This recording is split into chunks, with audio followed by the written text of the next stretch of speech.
Welcome back to So to Speak. I am your host, Nico Perino. This Saturday, September 17th, is Constitution Day, the day when, in 1787, delegates to the Constitutional Convention in Philadelphia signed America's Constitution. And while the First Amendment to that Constitution wouldn't be ratified for another 4 years, the discussions and debates surrounding the rights that the First Amendment would eventually protect, the rights to free speech, free press, petition, assembly, and religion, these rights were all along part of the larger constitutional conversation. Indeed, the seeds of what would become America's First Amendment were planted hundreds of years earlier. On today's podcast, we journey back in time to understand how America's Constitution and its First Amendment came to be. And to lead us on that journey, I'm handing the show over to my colleague, Tyler McQueen. I'll talk to you on the other side. Freedom of speech. Fundamental rights. Freedom of conscience. Academic freedom. Freedom of press. And the right to listen. You're listening to So to Speak, the free speech podcast, brought to you by FIRE, the Foundation for Individual Rights and Expression.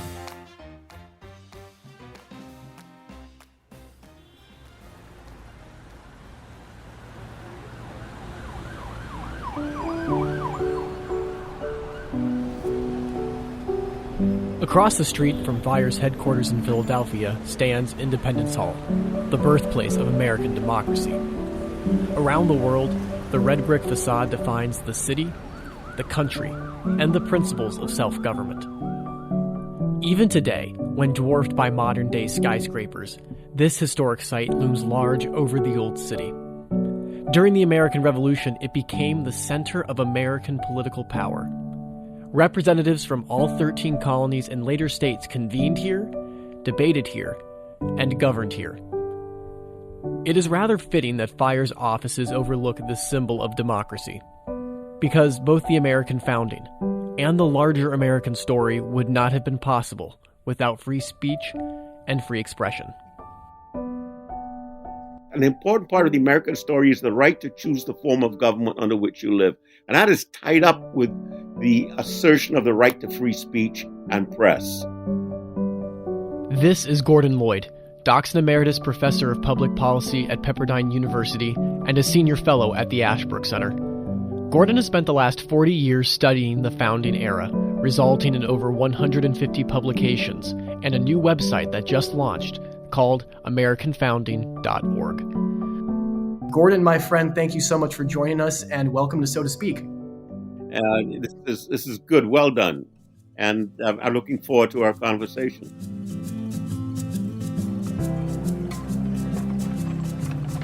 The story of a nation built and sustained by free speech begins during a time where free speech itself wasn't commonplace. Before the United States was a nation, it was a collection of individual colonies, 13 colonies to be exact, with distinct economies, topographies, climates, and religious denominations. Slavery was common, and democratic forms of government were very slowly taking root in the hearts and minds of the people. So different were the colonies from one another that there was very little holding them together, except for their status as British subjects and their shared fealty to the British Crown. It was during this time that Virginia's Governor William Berkeley summed up the dominating sentiments regarding free speech during the colonial era, when he declared, "I thank God there are no free schools nor printing, and I hope we shall not have these for hundreds of years. God keep us from both." Colonial governments were shaped and informed by the English legal tradition. Chief among those inspirations was the Magna Carta of 1215, which forced King John to recognize the traditional rights of the feudal lords and barons. It is in the Magna Carta that we see the political origins of many of the rights we now find in the American Bill of Rights. Among these are the right to due process, the right to petition, and constitutional restraints on political offices. In his 40 years of research, Gordon has discovered that, in fact, most of the rights that are now protected in the Bill of Rights do not originate from America's colonial or English past. That includes the First Amendment rights to religious liberty, freedom of press, and freedom of speech. How many rights are there in the Bill of Rights? And we know there are 10 amendments, but if we start counting them, how many rights are in there? The answer is 26. And this is just numerical for the moment. We're not talking quality already, numerically. And 6 of those 26 occur in the First Amendment. Okay? And one of those 6 is free speech. There is some debate among scholars about just how many rights there are in the First Amendment. Some argue that there are 5 rights listed: religious freedom, freedom of press, freedom of speech, the right to assemble peacefully, and the right to petition, while others argue that there are actually 6 rights. These scholars separate the right to religious freedom into 2 separate rights: protection against the establishment of a national religion, and the right to free exercise of one's religious beliefs. So now if we look at Magna Carta, we ask, how much of the Magna Carta can we find or trace those 26 rights back to? The answer is 9. Yeah, that's 1/3. And so quantitatively, it looks very good. But then when you look at how do you match up the 9 that are in the Magna Carta with the 26 that are in the Bill of Rights? And the answer is there's no freedom of speech, no freedom of the press, but the vast bulk of them is due process. Right to trial by jury, important, yes. But the Magna Carta tradition is the due process tradition. And the Magna Carta was not the only political document from this time that was silent on free speech. The 1628 Petition of Right declared that the British Parliament, not the British people, had a right to petition the king. Later, in 1689, the English Bill of Rights institutionalized freedom of speech in the House of Commons, but it was not extended to the British people. There is no right to free speech, or freedom of the press. That's there. It's the right. It's sort of like the right of Parliament to assert its authority over against the king. So you have king and Parliament. So from 1628, so you may say the Magna Carta is the nobles and the king. 1628 is the Parliament and the king. Then you get 1688, which is the establishment of William and Mary on the throne, which is where Parliament decides, in effect, has a say in who becomes the monarch. 1688 gives the British the right to choose the monarch they want. It doesn't give them the right to choose the form of government under which they live. That is a very American thing. At the time, free speech was a distinctly American concept. Not only that, it was radical. And while folks like Virginia's Governor William Berkeley prayed that free speech and press would never come to America's shores, it was slowly beginning to take root in the mid-1600s. You see, in 1641, a Puritan minister named Nathaniel Ward drafted and proposed the Massachusetts Body of Liberties, the first ever recorded protection of free speech in the American colonies. The importance of the Body of Liberties cannot be overstated. Nearly half a century before the 1689 English Bill of Rights, the Massachusetts Body of Liberties shows us today that the origins of America's free speech tradition does not come from our British political heritage. Instead, it begins as a product of American thought, as a means to foster and develop democratic forms of government at the local level. Here's Gordon reading language from the Massachusetts Body of Liberties on free speech. Every man, whether inhabitant or foreigner, free or not free, shall have liberty to come to any public court, council, or town meeting, and either by speech or writing to move any lawful, seasonable, and material question, or to present any necessary motion, complaint, petition, bill, or information whereof that meeting hath proper cognizance, so it be done by inconvenient time, due order, and respective manner. That is the first time I've discovered free speech and press are together there. To publish, right? To publish by pamphlet form or whatever. So speech is linked to pamphlet. And the right to free speech, even of a slave, of free man or not free man, it has to be pertinent. It's not just standing there and mouthing off. It is, you are free to speak because human beings have the capacity of speech. Before members of Parliament were allowed to speak freely in the House of Commons, colonists on the rocky shore of New England had decided to protect free speech and the free press for all people. This fundamental right would become essential in the tumultuous years ahead.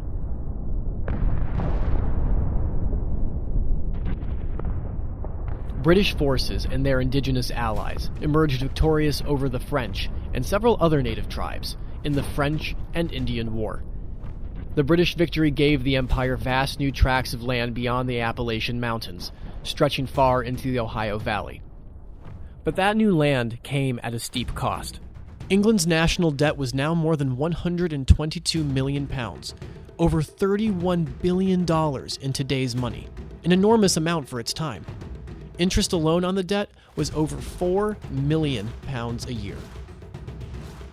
To help pay off the imperial debt, King George III sought out new sources of revenue and attempted to impose new taxes on the colonies. Collectively, these laws were known as the Intolerable Acts. The Intolerable Acts were met with increasingly bold resistance from colonists, who, as only subjects, thought it unjust to tax without political representation. It was in this politically hostile environment that the importance of a free press and of free speech truly took root. America started responding that this sort of a violation of the rights of Englishmen. And part of the right, that right of an Englishman was to the rule of law, due process. And they felt this was not due process. They weren't consulted. They were being taxed without representation, which was a British tradition of taxation and representation together. And so they got together, which is in itself a story, how colonies began to see that they had something in common, and they therefore got together to deal with these common interests. So they spoke about it. These people were selected. They were elected. So this was sort of the birth of representative government at a national level or continental level. And they got together in the first Congress to petition the king for a redress of grievances. They expressed the rights of English. They never expressed natural rights, never expressed the right that somehow that they had a right to adopt the form of government which they wanted to choose. Nothing like that. It was just a petition to the king, to Parliament, to change or to address the problems that they had. There was no talk about revolution at this time, or at least no serious talk. Well, no serious talk. And part of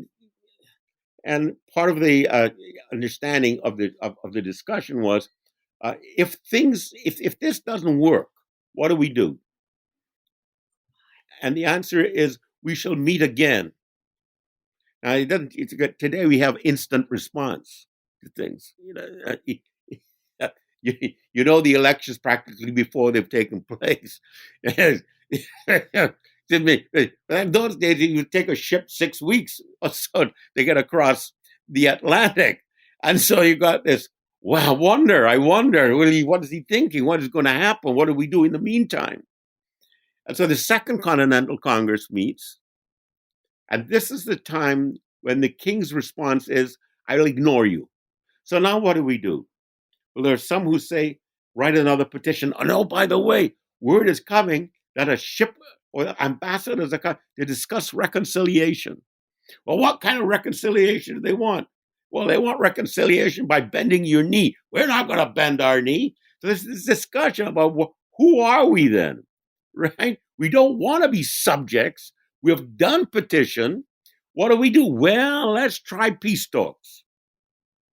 Let's try such and such. Meanwhile, bombs are going off. And I mean, to me, that's all free speech talk. I mean, it's difficult for people today to see that as the birth of free speech as a right. But it is because elections, choosing candidates, being responsible, going to Congress under orders, all of that. Not only that, but I mean, even within the Congress, as you were just saying, there are people who are suggesting outright that we just need to declare independence. There are people who are saying that we need to continue peace talks for reconciliation. Right. And there were members who left the Continental Congress after the declaration because they did not believe that even then independence was the right course. That is so correct. There was even the expression of there was free speech, free expression, and the free exchange of ideas going on within what's now Independence Hall. That's correct. And so what's very interesting is as we go through the Second Continental Congress, through this long period of discourse about moving from petition to revolution, you have the following idea starting to prevail. As we ponder reconciliation, as we ponder revolution, whatever the heck that means and how one justifies it, we, the Congress, recommend that that the colonies think very seriously about creating their own form of government. And this is before the Declaration of Independence. This is in 1775. And also, they talk about not only should the colonies become states and think about what form of government they're going to create, but we gathered here as united colonies should think very seriously about a more permanent arrangement between us. And so therefore, the right to choose the form of government under which you shall live becomes a central right. And you cannot choose unless you speak about it and write about it. Securing the right to free speech within state constitutions was the next step to its eventual codification in the U.S. Bill of Rights. But, for the time being, the founders had other things on their mind. After the passing of the Declaration of Independence, the American Revolution raged on for another 7 years. During this time, and immediately following the war, the United States was governed by the Articles of Confederation, a decentralized form of government where there was no president and little power vested into the Congress. Under the Confederation, states had nearly all the power. Enforcement of any policies at the federal level had to be unanimous. In short, not much got done. Frustrated by the weak government, delegates from the 13 states convened once again in Philadelphia during the hot summer of 1787 to discuss establishing a new form of government. It was from this constitutional convention that the United States Constitution as we know it was born. Under the new Constitution, the federal government was to be divided into 3 branches: the legislative, the executive, and the judicial. The Constitution also granted a larger share of political power to the federal government to avoid the disasters of the Articles of Confederation. There was, however, one thing missing. Why was there not a Bill of Rights originally included with the Constitution? The reason why they weren't particularly interested for 88 days over a Bill of Rights is because they enter with the proposition that a Bill of Rights is not going to solve the problem of majority faction. You have to change the structure of the government itself.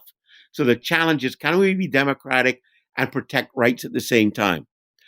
A faction, according to James Madison, is a group of citizens that is united by a common passion, who leverages their influence at the expense of the rights of other citizens, or the interests of the community.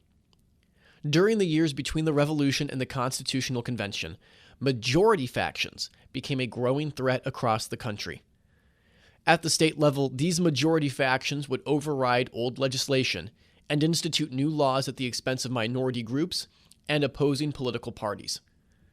The founders hoped that the new Constitution would better control the effects of majority factions by creating a system of government that relied on checks and balances. Many of the founders, like Madison and Pennsylvania politician James Wilson, believed that a Bill of Rights would not be as effective against the tyranny of the majority when compared to the provisions written into the Constitution. In 1787, we now have 11 years of state government running.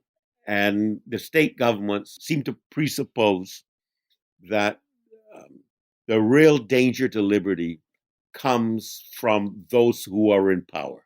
We have now discovered in the last 11 years that there is a new danger to liberty. And it comes from majority faction.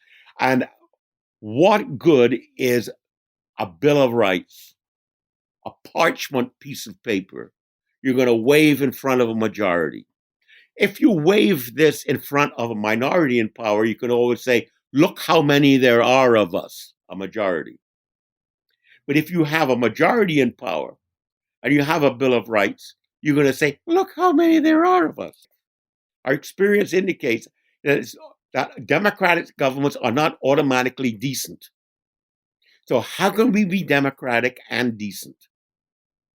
And a Bill of Rights per se is not going to make a democracy decent. You have to structure the government in such a way.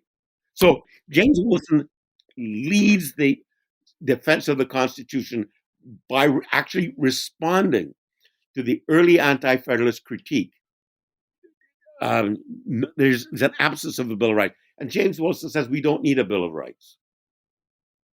One, the federal government is limited, therefore we don't need it. Secondly, the state governments, which is where most of the action is going to take place, state governments have a Bill of Rights, and the federal government is limited in its authority.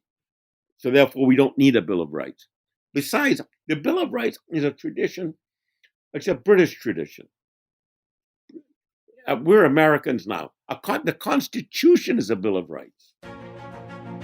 The United States Constitution was signed in Philadelphia on September 17, 1787.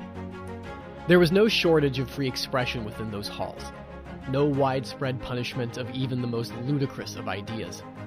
In fact, John Adams would later go on to describe the convention as the single greatest effort of national deliberation the world has ever seen. After the Constitution signing, our new governing charter was sent to the states for final ratification.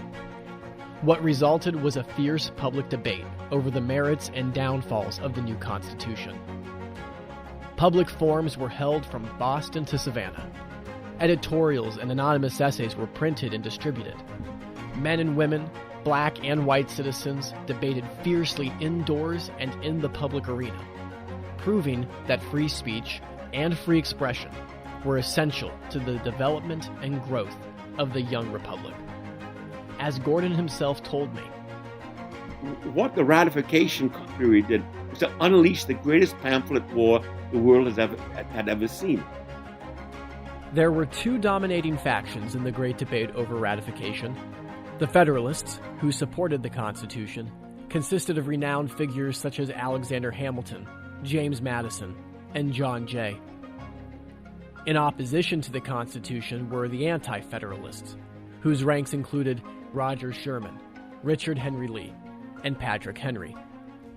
It was the anti-federalists who argued for the necessity of a Bill of Rights in the new U.S. Constitution. There's something about power which is an aphrodisiac. And it doesn't matter that we are electing our brothers, our sisters, our uncles, our aunts. Power corrupts, and absolute power corrupts absolutely. And that becomes really the division between the anti-federalists who oppose the Constitution and people like Madison who are defending it. So right from the very beginning, you got Brutus essays, you got Cato essays, you got the Pennsylvania Minority Report. They lead with the absence of a Bill of Rights. But it was Thomas Jefferson, not the anti-federalists, that proved to be the most effective advocate for a Bill of Rights. Jefferson is in France in 1787, 1788, and Madison sends him a long letter explaining what the Constitution has done and how what it's like. Madison is very proud. He finally got the Constitution through. Now it has to be ratified. And Jefferson writes back, says, I like it, but here I'm going to tell you what I don't like.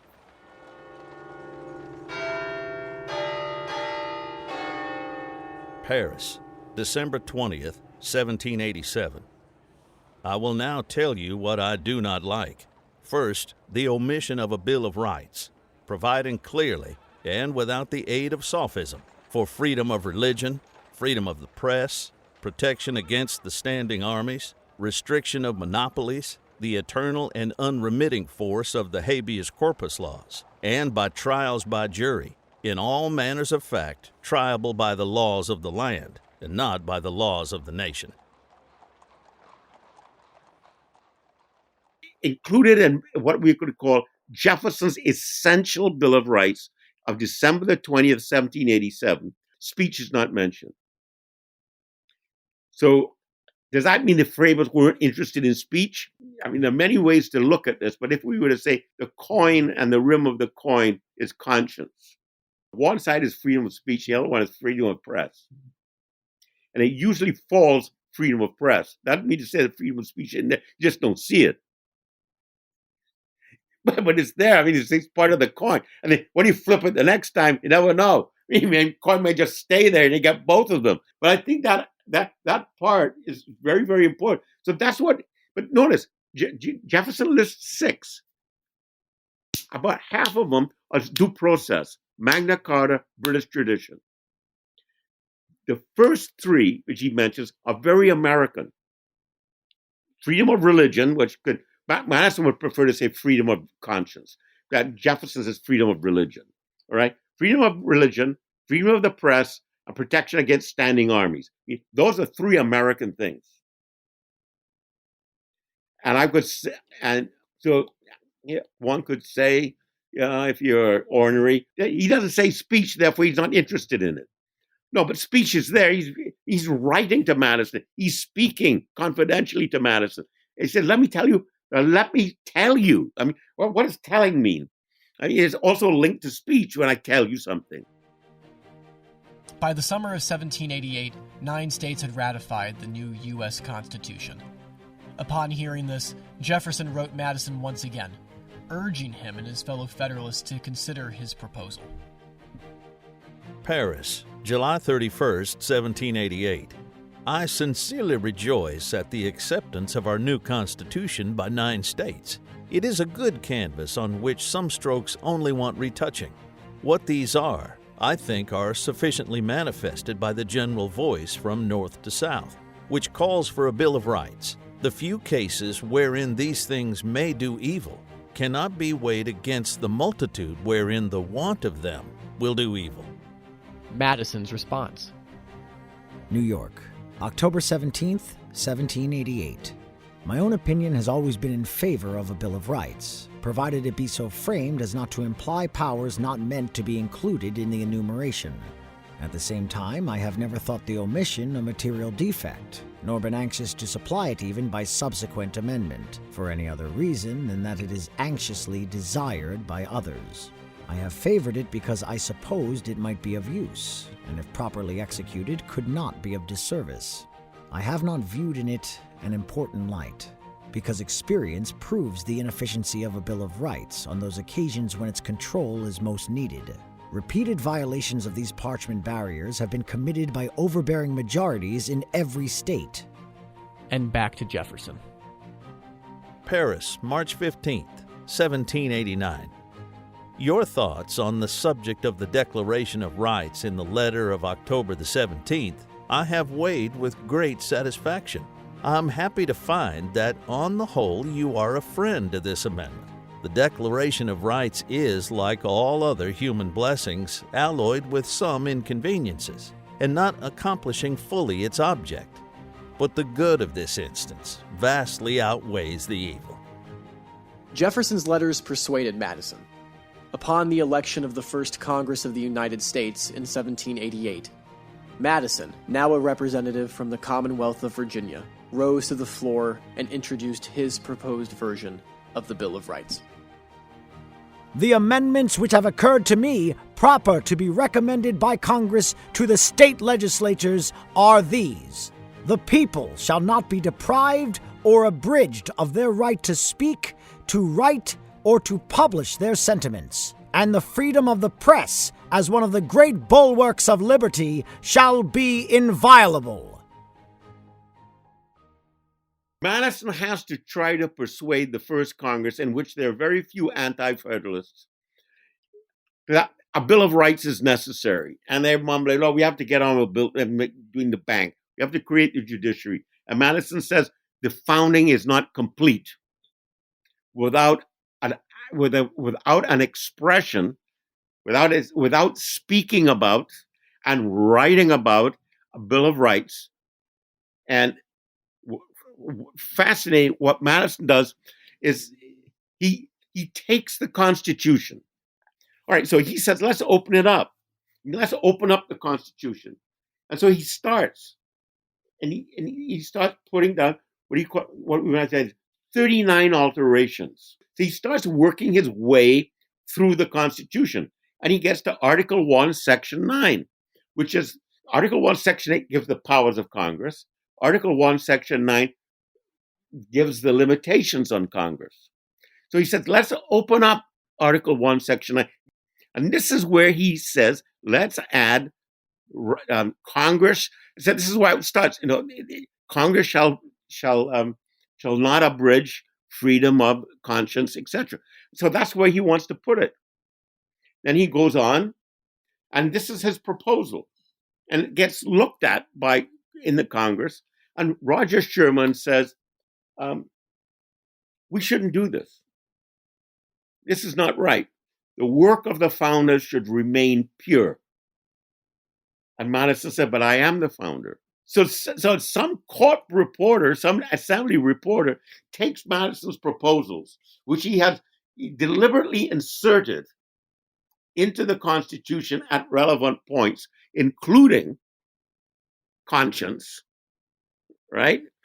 And takes them all out and writes it down as First Amendment, Second Amendment, Third Amendment, Fourth Amendment, to be added at the end. It comes up with 17 amendments.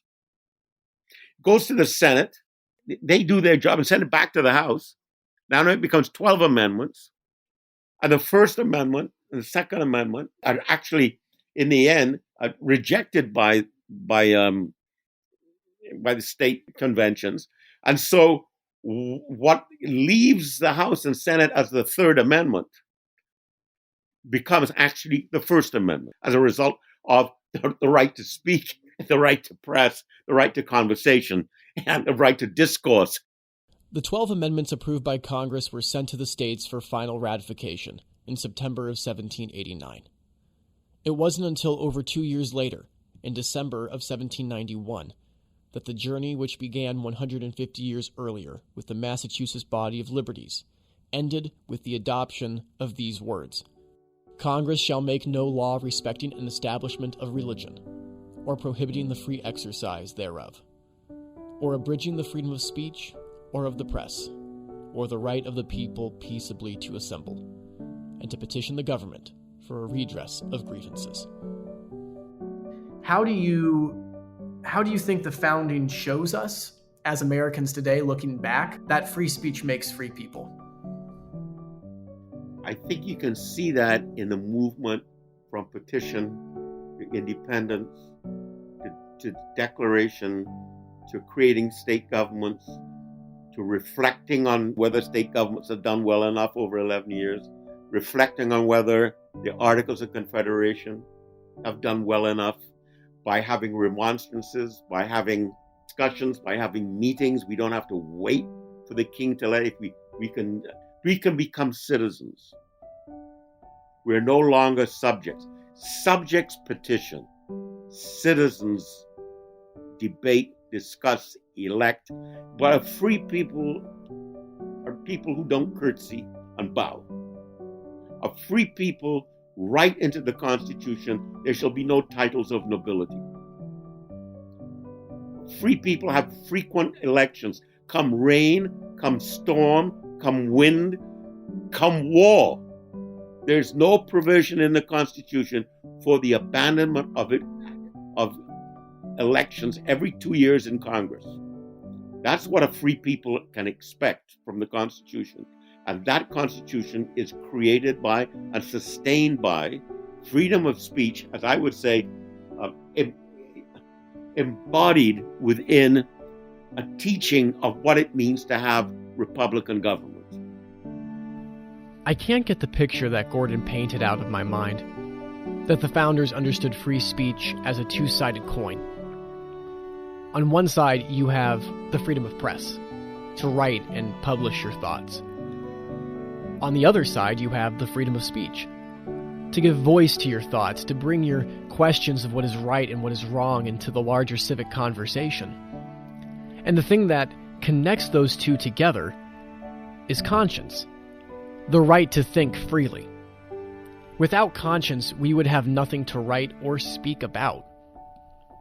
Thomas Jefferson once declared that the human mind is created free. The right to a free mind makes possible the right to press and speech in a civil society. As we discovered during this conversation, free speech aided the American fight for independence and the construction of our government. Free speech and the free exchange of ideas has forced us to confront our political sins, seek out remedies to them, and build a more perfect union along the way. Our country's founding reminds us that the story of America is the story of one people with many voices.